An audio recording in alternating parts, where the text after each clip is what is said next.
Ito naman po ang pinakabagong Honda CRF 300L. isa po itong off-road bike.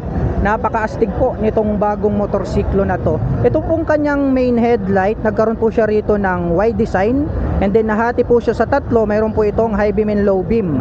At ito pong kanyang visor, nag-convert na po ito straight para po sa kanyang headlight cover.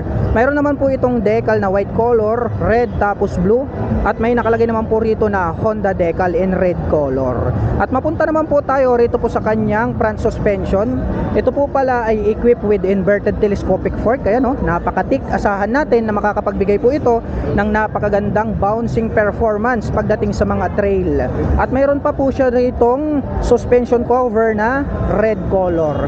At talagang mahahaba po at matataas ito pong kanilang mga front fender. Dito po pala located sa bandang itaas, ito pong kanyang mga turn signals na LED na po yan. Mapunta naman po tayo rito sa kanyang hub. Silver color po siya. At ito po pala ay gumagamit ng single rotor disc brake na flower design with 2-pot caliper na Nissin brand na gray color. At ito po ay naka-spokes rim set. Ito pong kanyang rim is glossy black color. At ang sukat naman po nito pong kanyang gulong rito sa harapan, ito po ay mayroong sukat na 80 by 100-21. At ito po ay naka dual purpose pattern tires. Gumagamit na po ito ng fully digital display. Mayroon po itong 2 button selector dito sa magkabila. Pagdating sa kanyang ignition, mechanical key ang kanyang ginagamit. At kulay black naman po ito pong kanyang naked handlebar, ang forma at ang astig ng kanyang dating. Mapunta naman tayo sa mga button selectors dito sa kaliwa. Nandito po yung kanyang high beam and low beam, horn at ang kanyang turn signal selector. Habang dito naman po sa kabila, meron po itong engine kill switch, hazard at ang kanyang electric starter. Ito pong kanyang brake levers at ito pong kanyang clutch is chrome color po siya.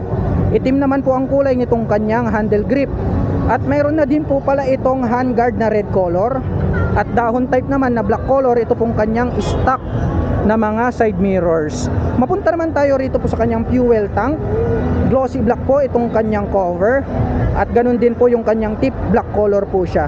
Combination po pala ito ng black color tapos glossy red. May nakalagay naman po rito na CRF 300L in white color yung kanyang model name. At meron po siyang decal rito na blue color. At ito pong kanyang upuan, nakaterno po ito dito sa kanyang red pairings. Kaya red color din po yung kanilang ginamit para po dito sa kanyang set cover. Malambot din po siya at mayroon na rin po siyang belt dito sa bandang gitna. May nakatatak naman po rito na Honda in white color. At dito po sa kanyang middle part, ito po palang kanyang engine cover is para po siyang gray color kung hindi ako nagkakamali. Ito naman po yung kanyang elbow para po sa kanyang exhaust. Mayroon po siyang additional dito na cover para maiwasan nating mapaso dito po sa kanyang elbow. At ito pong kanyang foot brake is metal po siya na chrome color. Ganun din po, ito pong kanyang foot pegs para sa ating rider, metal po yan. At ito naman pong ating pillion step para sa ating back rider is chrome color po siya na alloy. Ang ganda rin po nung pagkakaroon niya ng clip dito. Dumidikit po siya mismo rito po sa kanyang body frame. At ito pong kanyang side profile dito sa part na to, red color po siya. Nagkaroon po siya ng white color na decal and then blue color. At ito pong kanyang stock pipe, ito pong kanyang head protection guard is itim po yung kanyang kulay, para pong metallic gray. Ito pong kanyang tip at mayroon naman po itong single exhaust. Silipin naman po natin ito pong kanyang swing arm. Diecast na po pala na gray color yung kanilang ginamit dito. At gumagamit din po pala ito ng single rotor disc brake na flower design para sa kanyang rear braking system with single pot caliper na gray color. Nissin brand po yan. At naka-spokes rim set po ito, glossy black color po siya. At ang sukat po ng kanyang gulong rito sa bandang likuran, ito po ay mayroong sukat na 120 by 80-18. At ito po ay naka dual purpose pattern tires. Silipin naman po natin ito pong kanyang tail light. Nakahawig po itong kanyang tail light doon po sa kanyang isang model, no, yung kanilang CRF 300 Rally. The same lang din po sila. Bulb type po yung kanyang ginagamit para po rito sa kanyang tail light. At LED naman po na nakapop up itong kanyang mga turn signals. Mayroon na din po itong plate light at may added reflector light dito sa gitna. Mayroon pa pong bilog dito sa magkabila. At ito pong kanyang rear fender ang kanyang nagsisilbing plate holder. Ito po pala ay mayroong 6-speed manual transmission. Mayroon po itong side stand na black color, ngunit wala po itong center stand.